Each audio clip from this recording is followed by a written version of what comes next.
Hi friends, welcome to SPK English Academy. I am Saran Basappa. In today's class, we will discuss poetic devices or figures of speech, part 3. So, poetic devices or figures of speech play a very vital role in English language, also in other languages. So, the poets and the dramatists use figures of speech or poetic devices to make their language more figurative and musical and draw the attention of the readers in their work. So, in this video, I am discussing 5 important figures of speech. They are antithesis, apostrophe, epithet, latities, onomatopoeia. Already, I have done the poetic devices or figures of speech part 1 and 2. You can search those part 1 and part 2 videos in name of SPK English Academy on YouTube. So if you haven't to subscribe to this channel, don't forget it and subscribe now for latest updates regarding English literature, English literary theory and rhetoric and prosody. And first to look at antithesis. Antithesis signifies the setting of the one thing against another, often of opposite sense, or a proposition that contracts with or reverses some previously mentioned propositions, or when two opposites are introduced together for contrasting effect. So this is called antithesis figures of speech. So in this figures of speech, contrary, they are opposite in meaning. So now we have to look at the examples of antithesis. First example, a friend never betrays, an enemy always does. Now I have to look at the examples for antithesis. The first example, a friend never betrays, an enemy always does. So this is the nature of the friend, that he does not betrays. A friend does not cheat anybody. But it is the real nature of an enemy that he always betrays, that he always cheats. Friend and enemy, these two are opposite words. So the ideas are also opposite in this example. Second example, when there is need of silence, you speak. See, when there is need of silence, you speak. Silence, speak. Opposite. And when there is need of speech, you dumb. See, here also opposite words and opposite ideas. Speech, dumb. Next example, listen, young men to old men. See, young men and old men are opposite phrases. To whom old man was glad to listen when he was young. Old and young. Here also we can find the opposite words and opposite ideas in these three examples. Now we go to next figures of speech. Next figures of speech is that apostrophe. It is also very important figures of speech used in English language. Now we have to look at the meaning of these figures of speech. Apostrophe implies an exclamatory address to a person, some inanimate object, or an abstract idea. Example: Milton, thou shouldn't be living with us at this moment. So this example shows an abstract idea, an inanimate idea. See, Milton is inanimate idea because he is not now. Next example, twinkle twinkle little star, how I wonder what you are. Yes, here inanimate idea. See, then comes sweet death and rid me of this grief. Here, so death is an abstract idea. Death is an abstract idea. And also rid of my grief. Grief is also an abstract idea. So apostrophe is always used for the death. It refers to death or abstract ideas or some inanimate object. So this is apostrophe.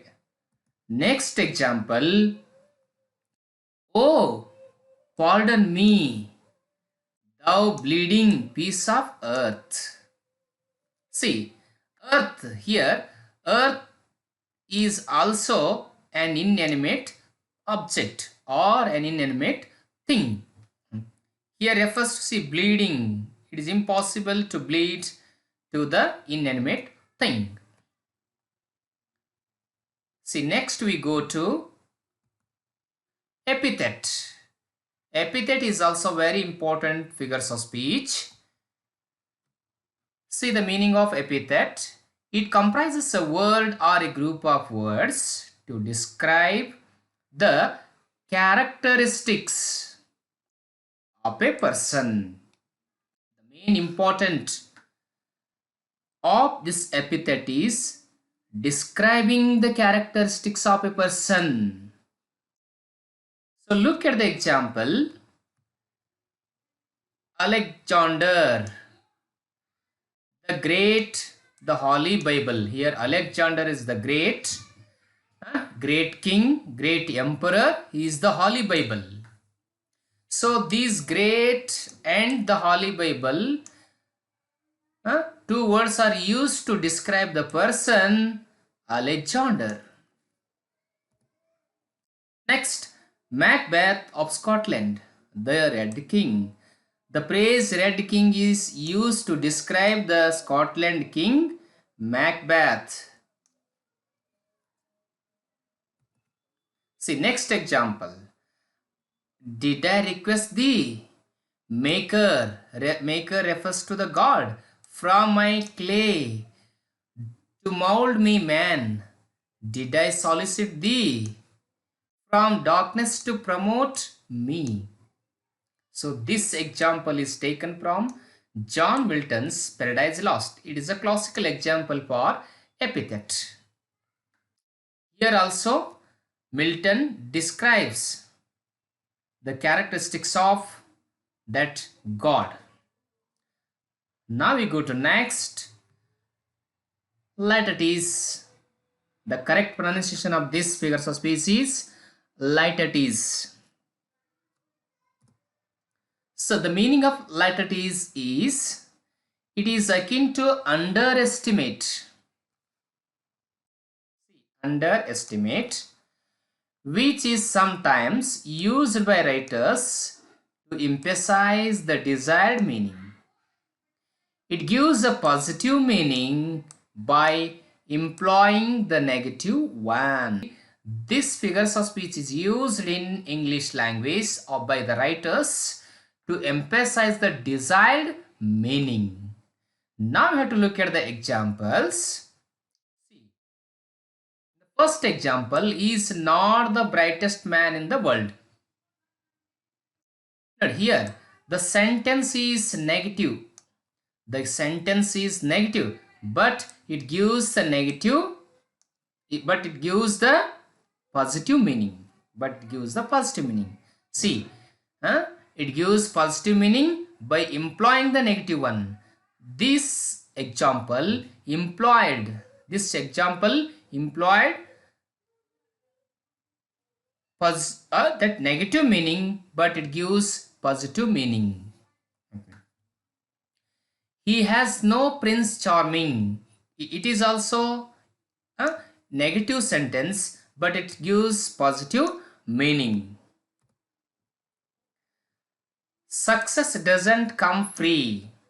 Success doesn't come free, but it employs negative one, but it gives positive meaning. It means success does not come free. We have to put some efforts. We have to do some hard work if you want to success and reach our goal in the life. Next example, sometimes the right path is not the easiest way. So now we are going on the way or in our life. So some time in some circumstances that easy way will become difficult to us. So that is. Now another one example lost. So that is, it is not a bad idea. So this sentence or this example employed negative meaning, but it gives positive meaning. It is not a bad idea means it is a good idea. Now we go to onomatopoeia, very important figures of speech used in English language. So this figures of speech is used in English language to indicate the sound of thing, or the sound of the insects, or sound of the animals. See, when the very sound or pronunciation of a word conveys the sense of the object producing such sound, then the onomatopoeia becomes clear. Now we have to look at the examples. Then we will understand the clear use of these figures of speech. See the example, the rustle of leaves. Here rustle means sound of leaves. The sound which is produced by the leaves is called rustle. So here rustle is onomatopoeia. This indicates sound of leaves. Here hissing. Hissing is the sound of snakes. See, cheeping. Cheeping of the birds. Here cheeping is the sound produced by the birds. It is onomatopoeia. Next, hummingbird. Sorry, humming. Humming. This is the sound of the bees. So here in these four examples, rustle, hissing, chirping and humming, these four words indicate the sound of those things or insects or animals or birds. So that is onomatopoeia. Onomatopoeia indicates the sound of a thing, animal, insects and birds. This is the video which gives the clear meaning and some more examples about the 5 important figures of speech or literary devices for exam purpose, and you have to watch this video from beginning to end. So in this video I have discussed the 5 figures of speech very important for the exam purpose. So for the NET exam and any other competitive exams and school academic exams, so you should watch this video from beginning to end, and you better to note down the examples and meaning of the figures of speech in your notebook. That will help to prepare well for the next coming examination. So please like the videos and Get subscription of this channel for latest updates regarding these rhetoric and prosody, and share this video as possible as to your friends, and comment on this video also. Thank you for watching this video. I will come in the next with some other rhetoric devices or figures of speeches. Thank you for watching this video.